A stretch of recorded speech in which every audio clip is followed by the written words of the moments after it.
There are a lot of reasons for learning from records. Sometimes you can't find notation or transcription of what you want to learn. If you learn from the record, you get all of the nuances that you might not get from something that's written out. It's really good for your ears. It's really immediate. If you hear something you like, you can stop and go try to figure it out.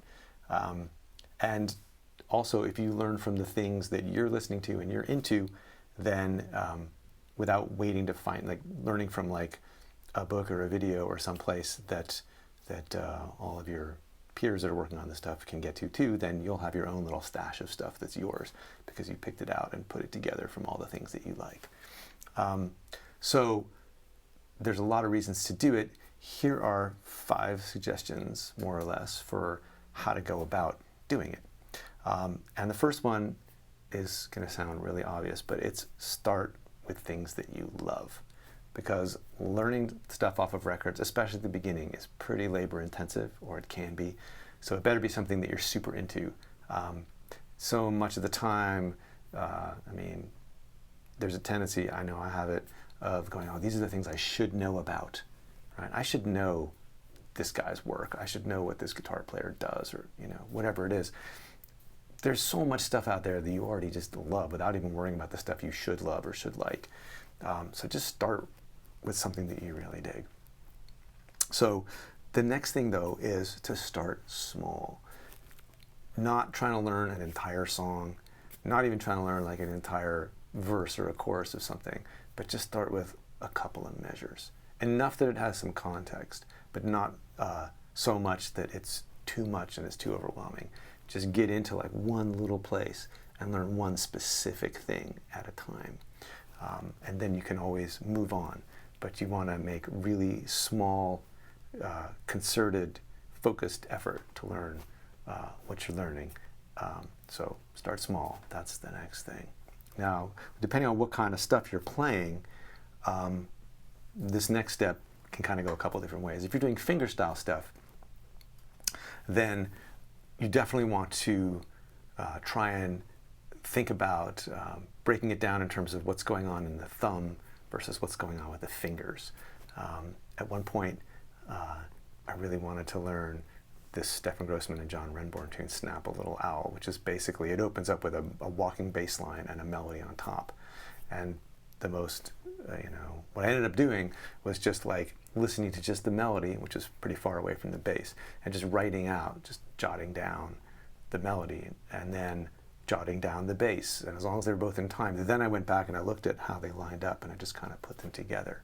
So if you can isolate those two things, and that, that assumes you've already kind of worked out like what key is it in, which I guess would be a pretty important step to do first, and I should have mentioned that.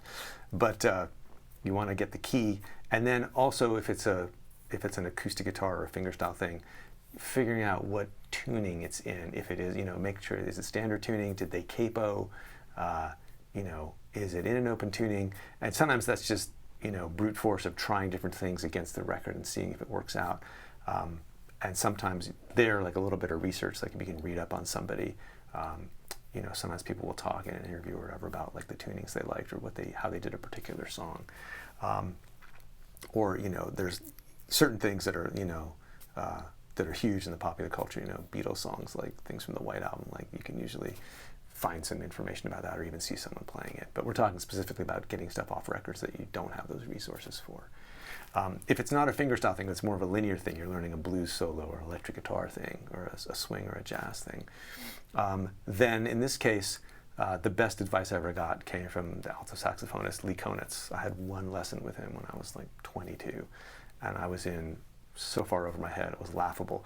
But he asked if I was doing any transcribing, and I said, yeah, but it's really hard, this Charlie Parker stuff, it goes by so fast. He was like, don't start with Charlie Parker.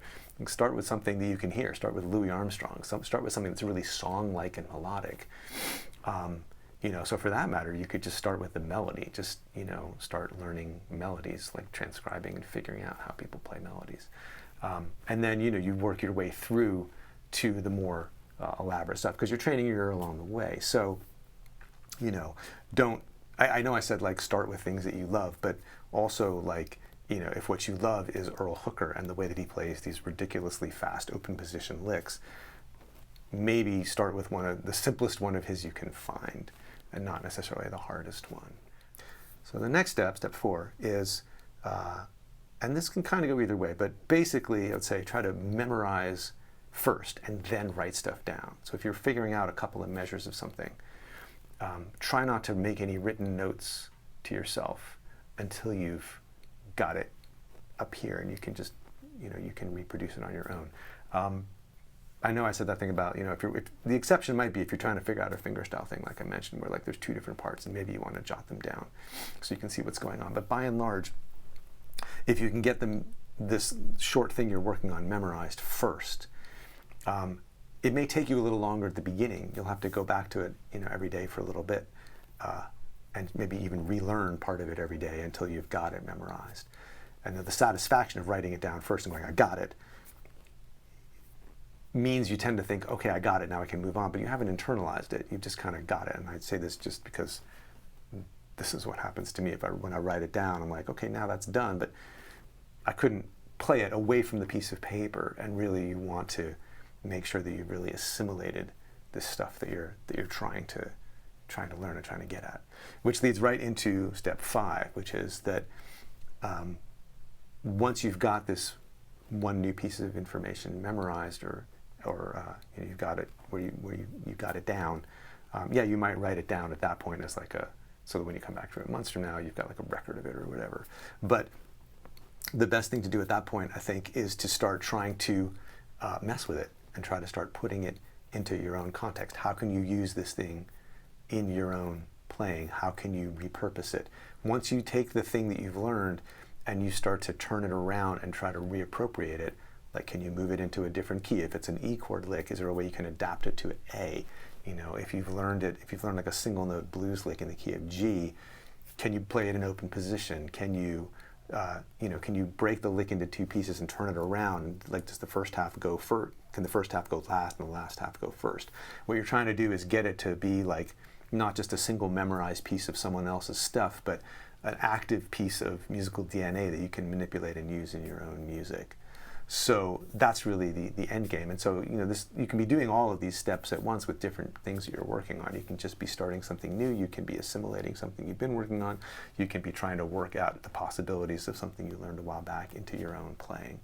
So getting to information from records is really important because it has all the sort of oomph and vitality of the original artist's performance, and you pick up so much from getting close to that by listening to it. And then you want to see how much of that you can pull out and use in your own playing. Just one really good example of that 5th step. I had heard in interviews Tal Farlow, the jazz guitar player, talk about how much he had learned from Charlie Christian. And at one point I met him and I got to ask him about, we were talking about a bunch of things, but I really wanted to know because I was obsessed with Charlie Christian at the time. And I said, well, how did that work? And he said, well, the Benny Goodman band would put out one record every 6 months, every 6 weeks. And there would be, an A side and a B side of the 78. And Charlie Christian might have a solo on one of the songs, and it might last 8 measures. And he said, so I had 6 weeks to spend with those 8 measures. That's all I had was those 8 measures. And so I would do everything I possibly could with those 8 measures until the next record came out. And so I did the math one time, and I'm like, I bought an LP that had 14 Benny Goodman songs that all had Charlie Christian solos. And so, I tried to swallow it whole, and meanwhile, here's Tal Farlow, one of the greatest guitar players on the planet at the time, working at, he got the same amount of information over maybe a 2-year period. And it shows. He just made the absolute most of that information as he got it. So, those are 5 steps for learning things off of records. If you've got a question or you got a comment, I would love to hear from you. Scroll down and leave it in the comment sections below. I'll try to get back to you about it, and look forward to hearing from you, and I'll see you next time.